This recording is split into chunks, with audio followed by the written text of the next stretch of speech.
شمشیر بے نعام ایپیسوڈ 3۔ اس قسط میں ہم بات کریں گے کہ ہجرت سے پہلے کفار نے رسول اکرم صلی اللہ علیہ وسلم کے خلاف کیا سازش کی تھی اور اس سازش میں کون کون شامل تھا۔ کبھی وہ محسوس کرتا جیسے اس کی ذات سے کوئی قوت اسے پیچھے کو دھکیل رہی ہو۔ جب وہ اس قوت کو محسوس کرتا تو اس کی گردن پیچھے کو مڑ جاتی، لیکن اس کی اپنی ذات سے ایک آواز سنائی دیتی، آگے دیکھ خالد، تو ولید کا بیٹا تو ہے لیکن وہ مر گیا ہے، اب تو سلیمان کا باپ ہے، وہ تو زندہ ہے۔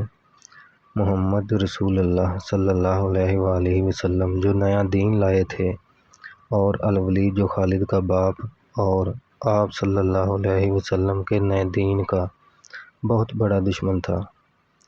باپ یہ دشمنی ورثے کے طور پر خالد کے حوالے کر کے دنیا سے اٹھ گیا تھا۔ خالد کے گھوڑے نے پانی کی طرف اپنے آپ ہی رخ کر لیا تھا۔ خالد نے ادھر ادھر دیکھا، اسے گول دائرے میں کھجور کے درخت اور صحرا کے جھاڑی نما درخت نظر آئے۔ گھوڑا ادھر ہی جا رہا تھا۔ نخلستان میں داخل ہو کر خالد گھوڑے سے کود گیا، امامہ اتار کر وہ پانی کے کنارے دو زانو ہو گیا۔ اس نے پانی چلو بھر کر اپنے سر پر ڈالا اور دو چار چھینٹے منہ پر پھینکے۔ گھوڑا بھی پانی پی رہا تھا۔ خالد نے اس چشمے سے پانی پیا جو صرف انسانوں کے استعمال کے لیے تھا۔ یہ ایک چھوٹا سا جنگل تھا۔ خالد نے گھوڑے کی زین اتاری اور زین کے ساتھ بندھی ہوئی چھوٹی سی ایک دری کھول کر جھاڑی نما درختوں کے تلے زمین پر بچھا دی اور لیٹ گئے۔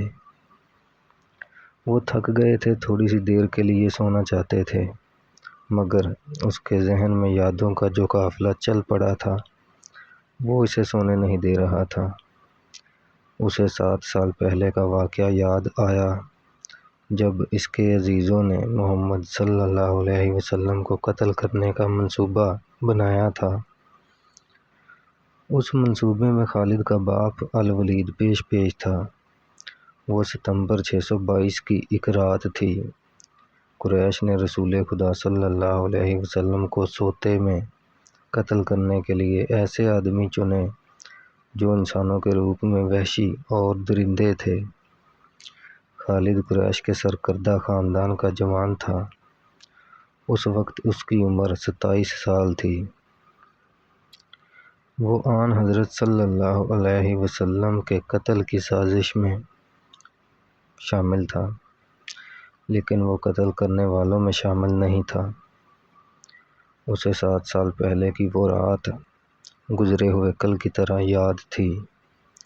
وہ اس سازش پر خوش بھی تھا اور ناخوش بھی۔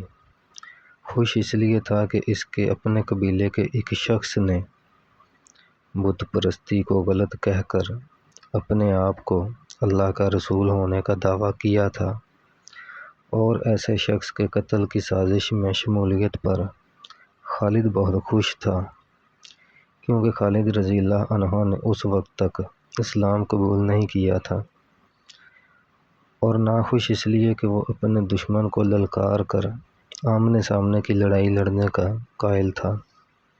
اس نے سوئے ہوئے دشمن پر حملہ کرنے کی کبھی سوچی ہی نہیں تھی۔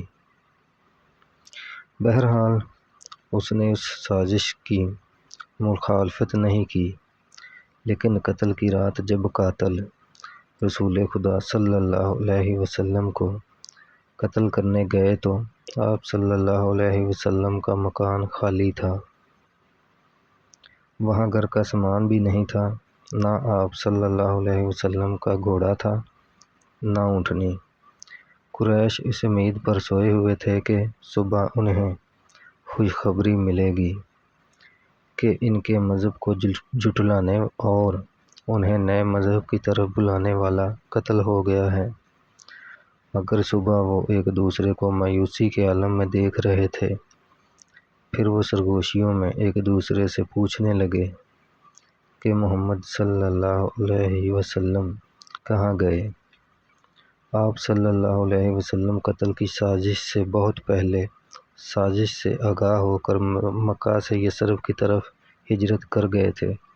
صبح تک آپ بہت دور نکل گئے تھے۔ Stay with us for next episode.